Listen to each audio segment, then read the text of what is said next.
Hello students, welcome back. आज का हमारा टॉपिक है आपका ग्रेविटेशंस में Newton's law of gravitations. Last topic हमने डिस्कस किया था आपका ग्रेविटेशंस क्या होता है, free fall, gravity and accelerations due to gravity. तो नेक्स्ट टॉपिक है हमारा न्यूटन्स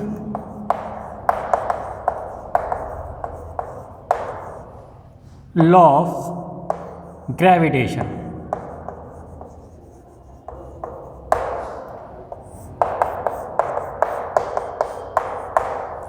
अगर सिंपल टर्म में बात की जाए तो Newton law of gravitation all over the universe आपका एप्लीकेबल होता है। ठीक है, इसमें मान लीजिए आपके दो पार्टिकल्स हैं, एक पार्टिकल्स है तो एक पार्टिकल्स दूसरे पार्टिकल्स पे या अदर पार्टिकल्स पे फोर्स ऑफ अट्रैक्शन इंड्यूस करता है। जैसा आपको पता है जो आपका ग्रेविटी होती है, जो ग्रेविटेशन फोर्स होता है वो बेसिकली फोर्स ऑफ अट्रैक्शन होता है। ठीक है, ये हमने लास्ट वीडियो में डिस्कस किया था। ये फोर्स ऑफ अट्रैक्शन होता है, कभी भी ये रिपल्शंस नहीं क्रिएट करता और सबसे वीकेस्ट फोर्स माना जाता है, सबसे वीकेस्ट फोर्स। ठीक है, मान लीजिए आपके दो ऑब्जेक्ट हैं ए एंड आपका बी ऑब्जेक्ट है और कहीं आपके प्लेस है ये। ठीक है, ये कहीं भी आपके प्लेस है, इनके बीच की जो डिस्टेंस है कहाँ से मेजर की जाती है, सेंटर से मेजर की जाती है। इनके बीच के डिस्टेंस है आर। ओके, आर इसकी डिस्टेंस है। अब इसका जो मास है m1 एंड m2 मास है उसका, ये हमने इसको एज्यूम कर लिया है। अब जो ए फोर्स है ये बी पे फोर्स लगाएगा। ठीक है, ए ऑब्जेक्ट बी पे फोर्स लगा रहा है तो एक फोर्स आपके क्या लग रहा होगा, एफ ए बी। बात समझ में आ रही है, ए ऑब्जेक्ट बी पे फोर्स लगा रहा है और बी ऑब्जेक्ट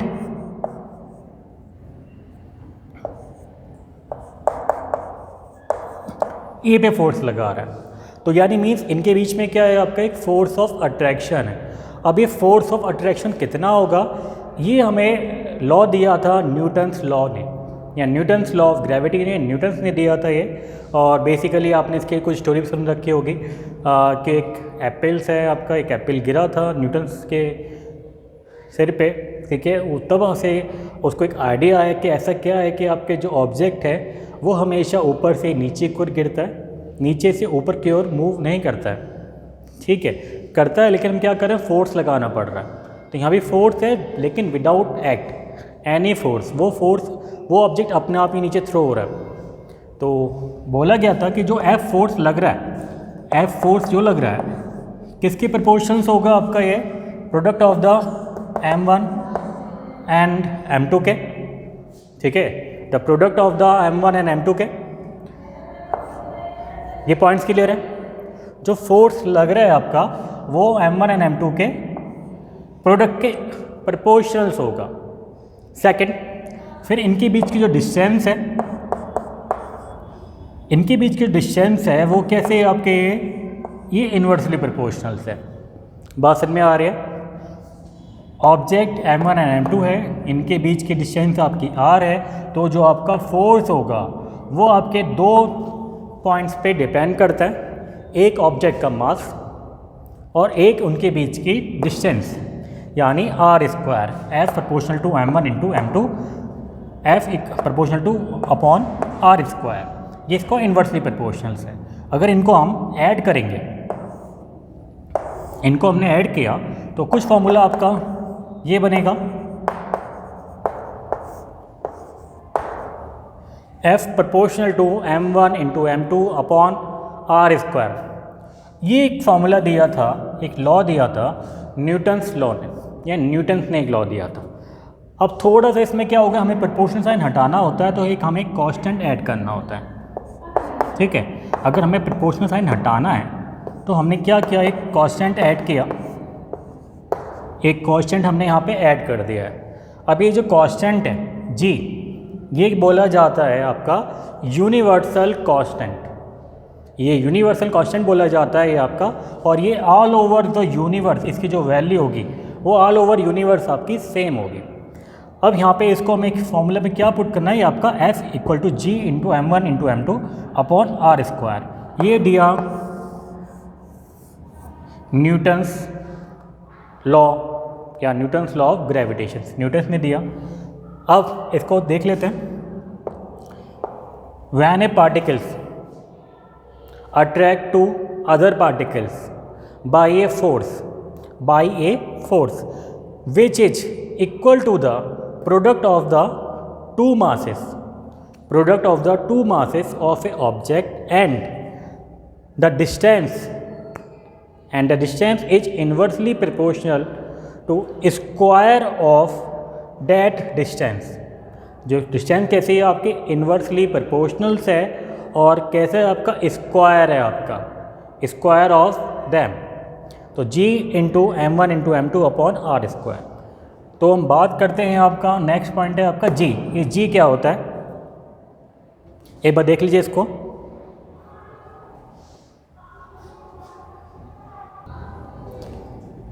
ओके, तो नेक्स्ट है आपका F equal to G m1 into m2 upon R square. और g क्या होता है आपका यूनिवर्सल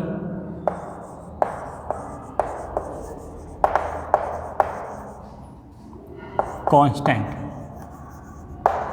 ओके, अगर हमें मान लीजिए कि आपका m1 और m2 आपका 1 kg है, ठीक है, और आपका जो डिस्टेंस है, जो आपका डिस्टेंस रखी है वो भी आपका 1 मीटर है। तो वैल्यू क्या हो जाएगी आपका 1 स्क्वायर अपॉन 1 स्क्वायर। तो वैल्यू हो जाएगी आपकी जी के, ठीक है, वैल्यू हो जाएगी जी के। क्या बनेगा वैन, इसको ऐसे लिखिए universal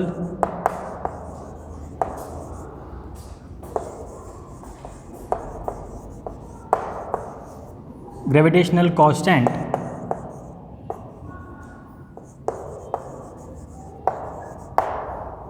is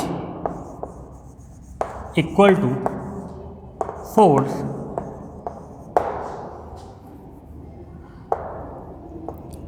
between two particle, ठीक है, equal to the force between the two particles. Conditions क्या है, which when the mass of object 1 kg and distance 1 metre, ठीक है, ये आपका डिस्टेंस आपकी 1 मीटर। ये बोला जाएगा F इक्वल टू जी। ये पॉइंट्स क्लियर है। थोड़ा इसको आगे देखते हैं।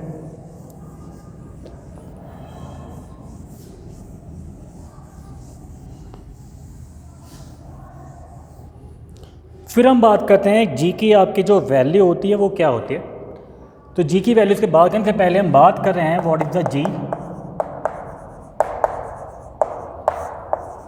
अगर हमें जी की वैल्यू फाइंड करनी है तो जी क्या हो जाएगा F into R square upon m1 upon m2 into m2, ये वैल्यू होगी जी की।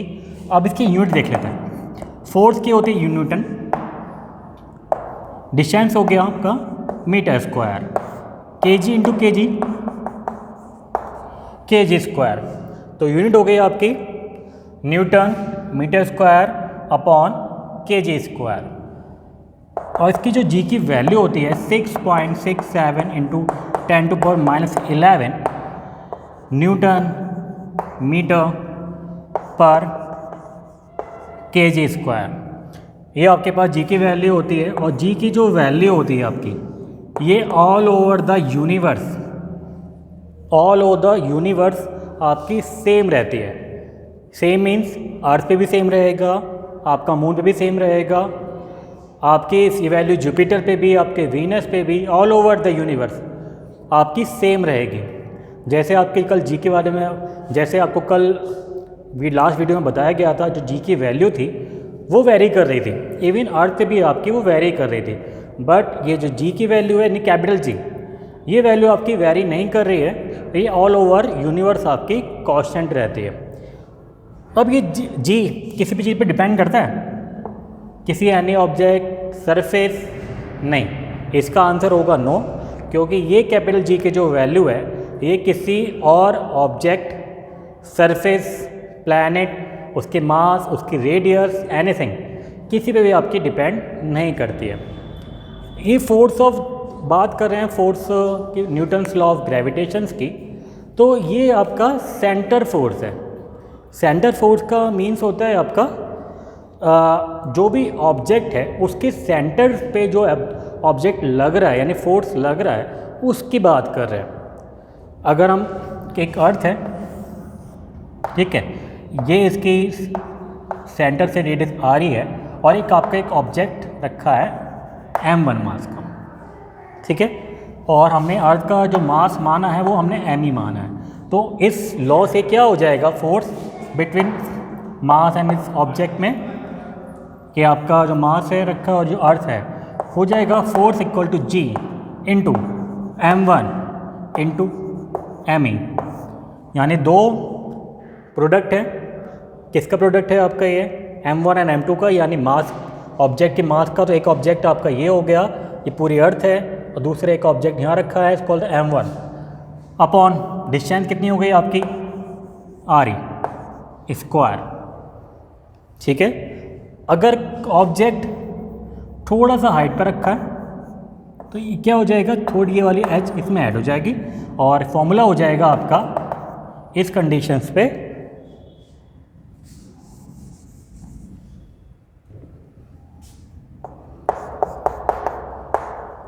g m e into m1 upon r e plus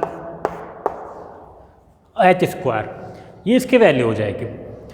ये बात समझ में आ गई, f equal to G into M E into m1 upon r e plus h square. तो ये आपका न्यूटन्स लॉ ऑफ ग्रेविटेशन था।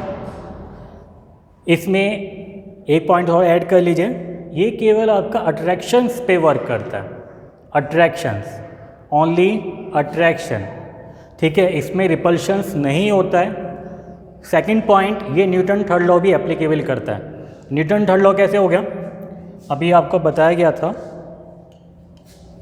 इसको रब कर देते हैं। एक ऑब्जेक्ट ये, एक ऑब्जेक्ट 2 है ये, तो एक फोर्स एक लीनियर होगा, ये लगा रहा है 1 2, ये लगा रहा है आपका 2 1।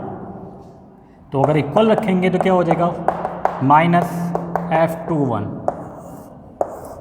यानी आपका ऑब्जेक्ट 1 ऑब्जेक्ट 2 पे फोर्स लगा रहा है F12, ये ऑब्जेक्ट 2 ऑब्जेक्ट 1 में फोर्स लगा रहा है F21, इक्वल हो जाएंगे, डायरेक्शन क्या हो जाएगी आपकी अपोजिट। तो this is applicable of the Newton's third law. Okay, आज की वीडियो में इतना ही, कल हम नेक्स्ट टॉपिक डिस्कस करेंगे, तब तक के लिए बाय बाय, टेक केयर।